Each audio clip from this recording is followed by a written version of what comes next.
And we are live. I'd like to welcome everybody to the Let's Talk Fishing podcast. My name is Jay Angel, and I'm going to be your host for this evening. Tonight, I have a very special guest, guys. A guy who is truly an icon in the walleye fishing industry. Guy who's been around for a long time. Fished the PWT, some of my best memories. Fishing the PWT, and I remember seeing him in the standings back in the 90s when I was fishing with the likes of Carson, of Tommy Scarless and geez, a lot of Ted Takasaki, a lot of the greats. Anyways, without further ado, I have none other than Captain Bill Kutka. How you doing tonight, Bill? I'm great, Jay. It's always good to spend time with you. It's been a little bit over a month, but good to talk to you again. Good to talk to you too. You have a big announcement to make, don't you? Yeah, a lot of things going on. It's been exciting. It seems that in the off season you work harder. But I am super stoked.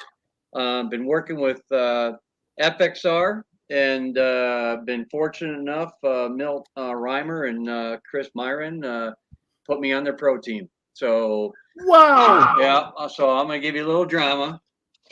There I am. I'm so happy about that. It's you earn things in life, and these guys are amazing. For the people that haven't really looked at FXR on the fishing side, they've got their pro fish line now, so they're going to give the guys like Aftco and Blackfish and Huck a run for their money. The quality is awesome. I'm going through a lot of schooling and better understanding, but they put quality into it. So I'm super stoked, and I want to thank them for picking me up, and it's going to be a good ride. I promise you. Bill, you're one of those guys in the industry who really works hard. Thank you. And I like to see people like you do well. I really do. It's you earned it. You've been in the industry for a long time. You know a lot about the sport. You know a lot about the industry. Boy, I love this. Congratulations. That's all I got to say. No, it means a lot. And I think a lot about you, Jay. There's one thing you learn about me. If I say it, it's the truth, or I don't say it at all. I really believe in the people that back me. And thank you. You're one of my backers too. So yeah. I'm using the word stoked because I'm learning more about it. Because they grew up on the motocross and the snowmobiling. What an awesome entrepreneurial company, and I mean they're just exploding. Tell me a little bit about it. What kind of products do they make? Yeah, so you got the good. They've got an awesome Vapor Pro tri-laminate jacket and bib. It's vented. They top-notch YKK zippers. Hardy, beefy, irrigated. They put D rings and S rings in the pockets. I mean, things that you just you think, gosh, I wish, So you're talking reindeer and reindeer. Yeah, it's light, it's wearable, and they've got a whole line of awesome, jackets, light insulated jackets. They also have a pro ice line, but for the summer, they've got a lot of nice wearables, a lot of UV protected wearables, and yeah, check them out. Ping me if you got questions, but they're an awesome company, top notch quality. Wow. Yep. So thanks for letting me shout that out. I like drama. How do I look? Good? Yeah. Looking sharp, Bill. Yeah. Looking sharp, man. So why don't you tell us about the Mike Hansen? Well, first of all, man, just guys, I have to tell you, a good friend of ours died. Mike Hansen was another one of the fixtures in the walleye world. After a long battle with COVID, he lost it. And of course, Bill Kutka was a great friend of his. Thanks. Now you're gonna make me freaking cry on your podcast. Yeah, last month we talked about it. Yeah, last January we talked about it. Yeah, Mike ended up getting COVID, 65 days plus ICU, 58 intubated, and he finally got his wings. And I cried many tears. I went down for the visitation down in Ottawa. I drove back and forth to Illinois, 6 hours each way, a week ago Sunday, and he was put to rest a week ago Monday, So I'm all about, life. Mike and I in November were sitting there in Lake Erie, and we had talked before. We were really thinking about fishing the MWC tournament next month. And he says to me, and Mike's just a super guy. He's from that area. He looked at me or told me on the phone. He goes, "You want to win?" I said, "I wouldn't want to team up with you if we weren't going to win it." And anyway, so I saw him out in Erie in November and said, "See ya." And yeah, it's killing me. So, spent a lot of time trying to raise money for Sherry, his wife. She's got a monument to our hill across here. So what we did is I came up with an idea in memory of Mike. We got these stickers, Mike Hansen Strong. That was his national NPAA number, and keep on fishing, Mike. So I've been blasting social media. I think we sold over, I hate to use the word sold, but they're $4 a piece with shipping, and anything over that goes to Sherry. And so we're keeping a spreadsheet. My wife Kelly's been helping me. I think we have got maybe about 220 decals out already. We bought a lot of 500. So is there a website to get one of those? Pardon me?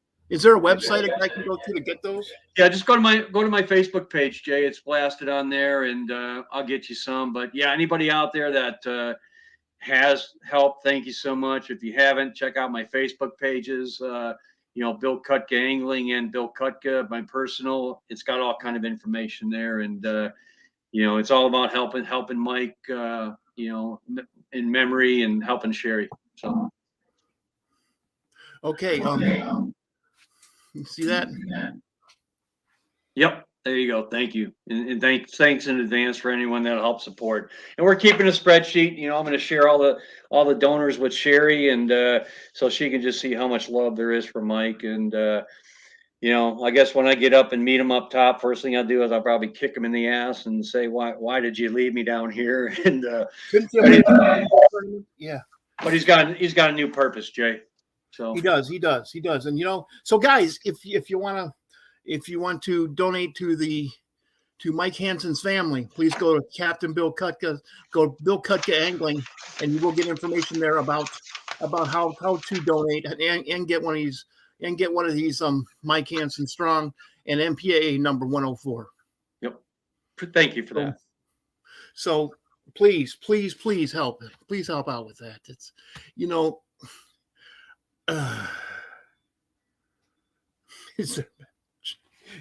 someone was asking me if there was moonshine in this bottle. Just no, it's in this one. Oh, it's in that bottle. Okay.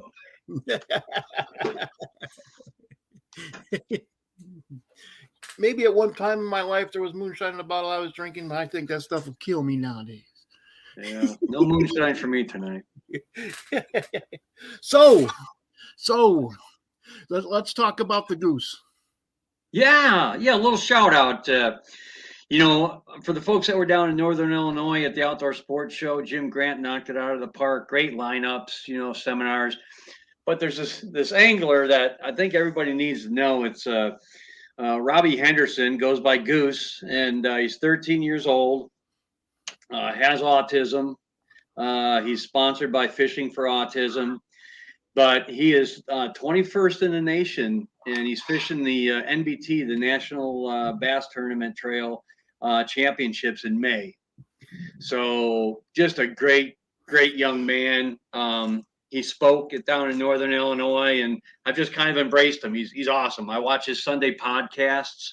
So, check him out and help him get along down. He's actually fishing 3 tournaments in the South this year, but I'm also donating to Robbie's fundraising efforts to go to nationals. My first earnings from my first walleye guide trip this year in May, I'm going to donate for Robbie. So just an awesome young man. Look him up, Robbie Henderson, Goose Henderson. He does podcasts on Sundays from Lake Zurich, Illinois.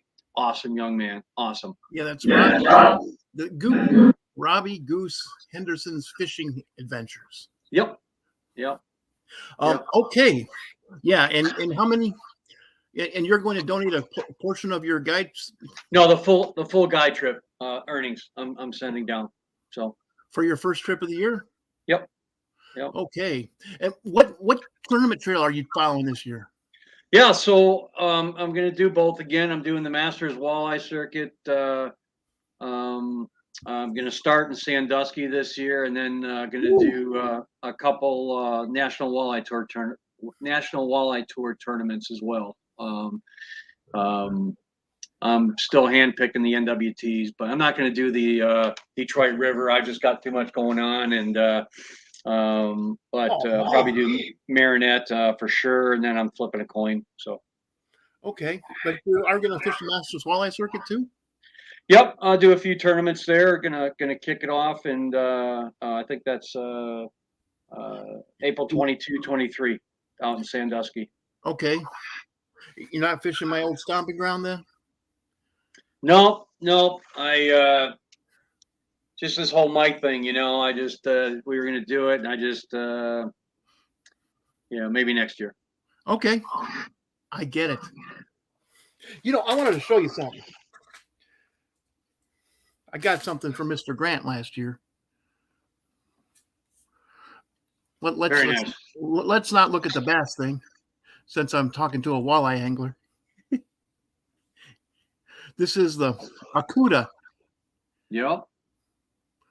Kutka EXT, the new line of Kutkas. The only thing I don't have is his fin ass. I'm gonna have to get that. Jim Grant, he's 39 years in the industry, 100% American made, and he's down in Indianapolis now in the show, and that's a huge show down there. But awesome company, awesome rods, and But look at that. I mean, how many times have you had these things go bad? Never. No, I mean on other rods. Yep. Oh, I know it. I've stepped in the ceramic ones. When braid first came out, man, those things would. Yeah. But the stainless guys are awesome. Yeah, no doubt. And if something does go wrong, he's 100% backed. Yeah, I just wanted to show you that. That's something. And us walleye guys use plastics. You can show that to me. Yeah. Well, that's a special plastic. That's a Missile Baits, the 48. I'm a wacky rigging nut, and that's my favorite. I have used this for 3 different fishing trips now. Probably caught a dozen bass on it. I actually use a similar. I'll do a drop shot or something like that with it, but I'll use a white body plastic, Jay. Oh, sure. The walleyes, they're always looking up, right? So if you think about it, the belly of perch are white, the belly of shad are white, the bait fish are white. So when they look up, they see white. They don't see a worm. They just think it's the profile of a bait fish, and they snurf it. And I can even get them weedless. You get on the weed edges and pitch them, and yeah, I love it. Believe it or not, I have caught walleyes wacky rigging. Yeah. With stuff like that. I don't know why. I even caught a walleye one time on a piece of corn fishing for carp. I suppose. In the Rock River. Yeah. You've probably, I don't know if you fished the Rock River or not, but. No, Kankakee back when I was in Illinois, and Kankakee has some big walleye in it. Oh, yeah. Yep.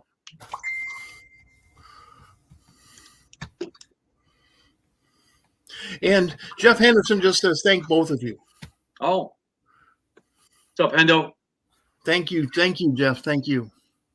And it's our pleasure. It's our pleasure. We of course are going to do that. So let's talk a little bit of technique. How about early season walleyes? Yeah, June I'm wall to wall. Bookings are just going so good right now. But up here in the Hayward Lakes area, the fish will be off the spawn, and they'll start looking to make their main lake transitions. But we'll start looking at the long flats that come off the shore that they can cruise and then get in that deeper water and hold during the day. I'll look for weeds. I'll look for rock and gravel transitions, mud and rock transitions. But they're starting to dust off. They just got done, doing their thing and getting the food bag on. So that's actually one of them. That and the fall are my 2 favorite times to walleye fish. There is a time in the early spring when you can catch walleyes on the weed edges. Yep. It's one of the best bites of the year. And I love that. You just get right on the edge, and I'm blessed. Lawrence is backing me, and I've got some good technology. So I just, I'll spend, quarter of a day just scanning and marking, just seeing what's going on, where they're at. And then when I start fishing, I'll just get my side scan and I'll pick them. I just love jigging in those weeds, just getting in that weed. You kind of feel that weed, you get stuck. And a lot of times you're going to get hit as you pop out of that weeds. It's a reaction. You try to free over in that weed. And I love the weed bite. Absolutely love the weed bite. Goose also said hi to us. Hey, Goose. So you're going to be jigging with night crawlers or leeches or minnows? Well, in the early year, I use a lot of plastics too. More durable. Especially when you're guiding, you're not always changing, live baits and stuff. But I always have minnows in the boat. I don't care if it's July or August. I always have minnows in the boat. But we'll start to sneak in leeches and crawlers as the waters start to warm up a little bit. But Sure. we'll get in there, or I'll start popping small. I know you're a big moonshine fan. We use these little. I'm going to have them, right? Use these little jigging baits, right? Everybody thinks jigging is just a round head, but you don't have to throw the big 1 ouncers. You just get down and get those smaller ones and just get them in there and work them as well too. But June, July, we'll start moving into the crawl. Late June, start moving into the crawlers and leeches up here anyway. So do you want to use something like that, like a 1 ounce piece of lead if you're throwing into weeds? No, but the same body style, but you get the small 1/4 ouncers or whatever. It's a smaller bait, not only in profile but in weight as well. Sure. That sounds like something I would like to use those things, man. Well, get up here. Yeah, I've got to. There's a lot of things I've got to do. Jay, I'm gonna tell you, I watch, Keith down in Hernando Beach, and he's out using, hit sticks and getting saltwater fish. And they don't know that this is a saltwater bait or a freshwater bait. You should try ripping for the trout or for the redfish down there. Give it a whirl. Would that work in 2 feet of water? It sure can. You get the lighter baits, and absolutely. Because what's nice about those baits is as I told you, this is a puppet minnow, Northland puppet minnow, but they've got the fin on the back, right? So Sure. that fin, that's the directional. It comes up. When you slack down, it'll dart. You come up again, it'll dart another way, and that's what they're doing. And it keeps moving. Looks like it's wounded. Man, where were those things 15 years ago when all people wanted to do was troll on the Green Bay? They've always been there. The old jigging wraps, Oh yeah. That's an ice. You use them for ice fishing. Then you put them in your tackle box for the summer, and you got to change. I think I said that to the other day too, or the other podcast. It's like, if the kid's at school and all he got was chicken nuggets all week or all month, and all of a sudden the cafeteria lady puts a piece of cheese pizza out there, they're gonna try the cheese pizza, right? I mean, you get out of the norm. Plastics for walleye, the drop shot worms, spinners, bass spinners over treetops. They're looking. It's a big profile bait. It's got some spin going on. It's got the body.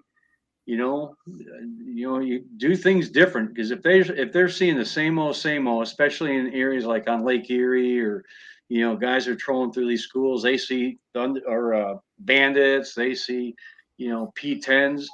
Do something different. Get them the trigger.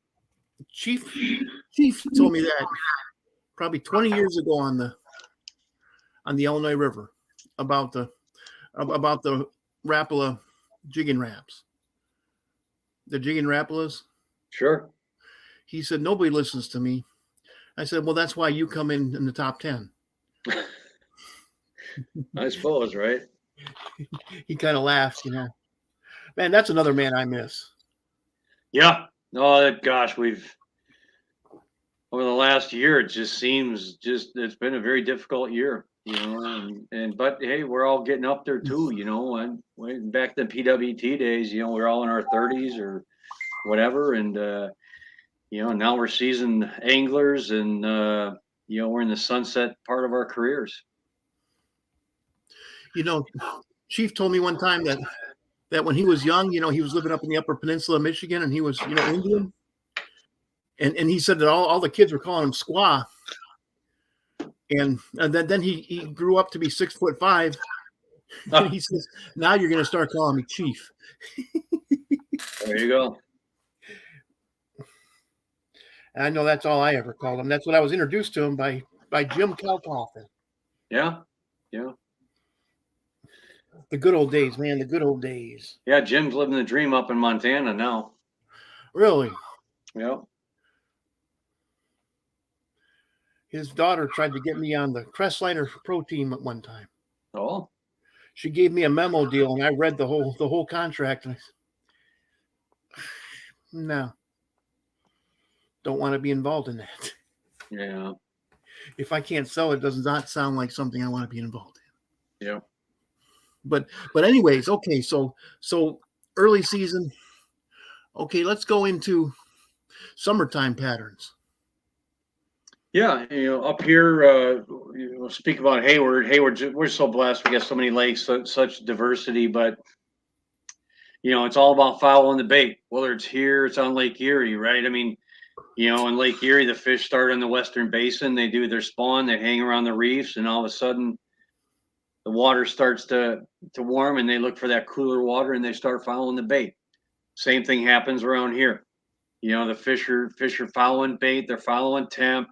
They're staying in oxygenated water. You know, we get a lot of thermoclines up here in these deeper lakes, but they're transitioning. They're starting to get out into the deeper water and spreading out. But not all the fish leave. You know, the weeds aren't vacant of fish. There's still resident walleye hang in them. And, you know, I'll still fish those in the summertime too, even midday, you know. But, you know, you're going to start, it's all about watching the season, watching what's going on with temperatures in the water, and follow the bait. You know, that's the key. So summertime, I'm starting to look off the, you know, deeper humps, deeper transitions, you know, still maybe fishing, you know, 12, 14 foot, you know, in the early low light area times, but then midday, you know, slip out, and those fish are going to just get out in that deeper water. And most of the time, they're going to suspend at the depths that they're feeding on. You know, if you're catching them at 12 or 14 foot, they're going to slip out during the day, and they're going to stay 14 to 20 foot in 60 foot of water. But they got that reef or rock hump that they were on, and they'll go back when the time is right. You know, when they're ready to feed again. So that's what we'll do. We do a lot of trolling, you know, a lot of searching, you know, a lot of suspended fish at that time too, and on the deeper lakes, of course. But cover water, you know, those fish are moving. Well, we have a comment from Goose. He says that paddle tail on beetle spin on the turtle flambeau works well for walleyes in the spring. Yeah, well, that's great, Goose. It's the same thing I said that I'll use, you know, traditional bass spinners, you know, tandem or single with the big skirts. Beetle spin is just a shorter version of that. You know, you could pitch those into the weeds. You can jerk them off the bottom if you wanted to, but absolutely, that's a great bait. Yeah, just a swim bait. Yep. And swim baits catch just about everything. One of my favorite baits. So sorry, you know, I had a heck of a day. Oh no, you're fine. So, you know, when I would fish up north, you know, we would catch fish on saddles between islands. Yep. We could find rock humps. Of course, you're talking back in the 80s when we didn't have the great electronics. Most of the stuff, we would look. Well, it was old school. I'm sure you did this for decades. You look at a map. Then you have your basic electronics that you go out in, and you're going along, and all of a sudden you start seeing it go up. And hey, this is a rock hump. Throw on a structure marker. Yeah. That was fun. I enjoyed doing that. Of course, nowadays you don't miss it because you got GPS to take you right there and side scan to tell you what's there. Man. Yep. You still got to catch them, though. Yes, you do. And I can't tell you how many guys I've been out in their boats and they're sitting there looking at crappies with their live scope. Yep. And I see. I've got the Lowrance Active Target, and the first day I put that on last year, I was out there just getting to know it. I called my wife Kelly within about 45 minutes. I was like I got my first Red Ryder BB gun. I was like, she goes, "Do you like it?" I said, "I freaking love it." I in a half an hour, I think I caught 6 or 8 walleye, 3 or 4 smallmouth around this hump area that I was fishing. But but then it can drive you crazy too. It's just like putting a camera down and you see them there, but they're not biting. So a lot of times I don't even look at the electronics. I just go old school, just fish. And look at my depth. If I see fish. I don't fish unless I see fish generally, but I don't sit there and look at it like a video game. Like you said, some people are just too intense with it, and it's a tool in my toolbox, and I use it when I need it. I'll never forget. Jeez, I'll never forget the first time I had one of those underwater cameras. And man, I would see fish on my Lowrance, send down the underwater camera. Yes, those little hooks that we saw, they actually are fish because I take it down there. Look at that. There he is. I actually saw him. Just like you said, a kid in the candy store, man, and got my first Red Ryder BB gun. Yeah. Shot myself in the eye. Well, there's so much technology, or so much our electronics can do. And I think, the nice thing too is if people don't really know, and I don't know everything about mine, I'll tell you, there's probably 40% of it I don't even use, but do the simple stuff. Know how to read the bottom, how to change your pallets. The fish all have bladders, so I like to change my pallets on my HDS 12 lives, and you'll look at it and it'll be a blue or green screen, but it really shows, especially if I'm fishing for bigger fish, walleye, like on Lake Erie, it tells me, what that species is too, because of the bladder, So I guess what I'm getting at is, learn it beyond the sexy part of them. Get back, know what a transition looks like at the bottom when you go from rock and mud, your color lines, and look, YouTube's an awesome thing. If you don't know, spend time, and because I guarantee it'll help you catch more fish. And a lot of the bigger retailers will have seminars. They'll have a guy like you come in and do a seminar how to interpret your brand new live scope, or like you have active target. Yeah. No, I do. When I guide Jay, I'll do my safety drill in the morning. How do you start the boat? Here's all the Coast Guard stuff, and I'll tell them what the program is, what we're going to do that day. But to me, I want them at the end of the day, I want them to walk off and say, not only do we have a great day, we caught a bunch of fish, but boy, we learned some stuff, And if I see something on the graph, I'll say, hey, come here, look at this, and I'll say, no, that's why this is here, or this is why we're fishing here, or look how this fish looks here. Or if I see a transition, on the bottom, changing the color, I've got it set up. I'll say, now come here, look at this. And people like that, it's not always about, just catching fish. It's the experience, because I want them to catch fish when they're not with me too,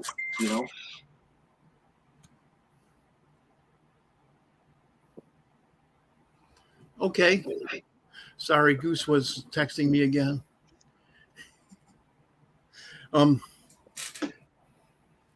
Wow. You gave me a lot to think about there. Well, Bill.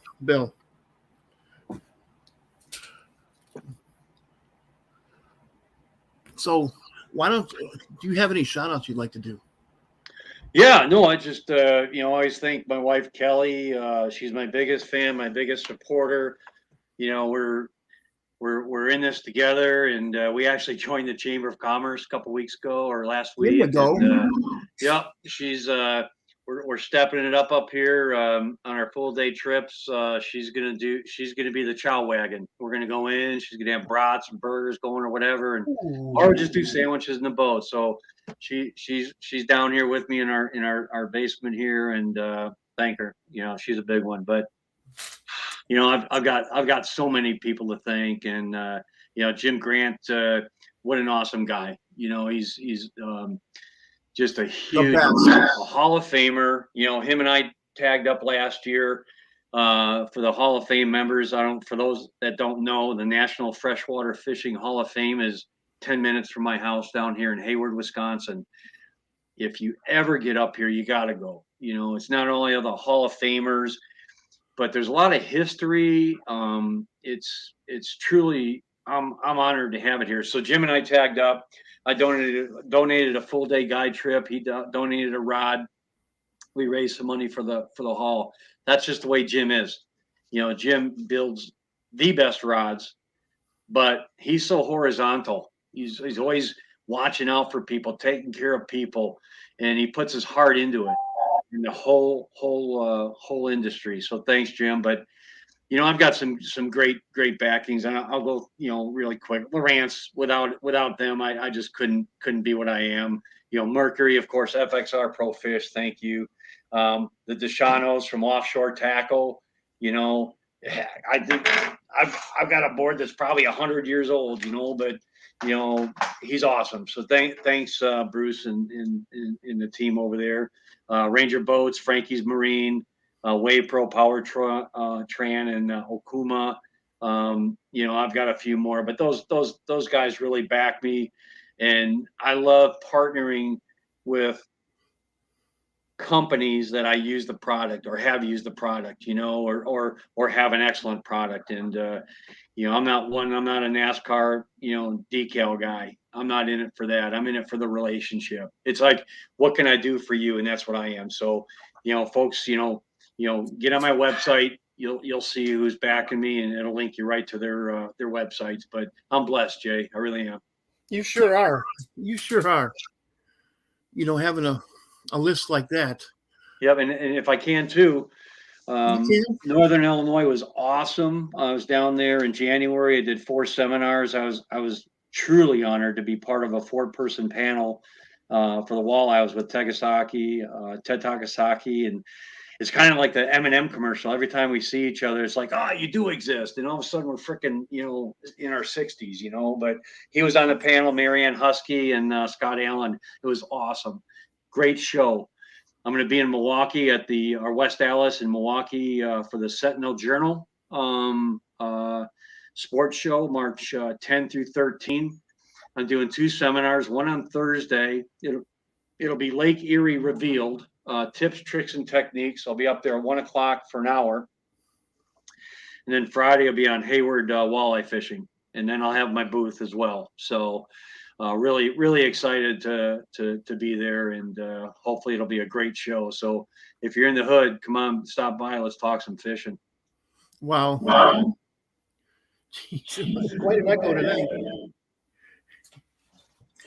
But yeah, that's what's distracting me, that echo. But hey, Bill, thank you so much for coming on my podcast. I always enjoy having you here. And thank everybody for viewing, tuning into my podcast, the Let's Talk Fishing video podcast. Again, my name is Jay Angel with very, very special guest, Bill Kutka. Thanks, Jay. Appreciate it. Thank you, Bill.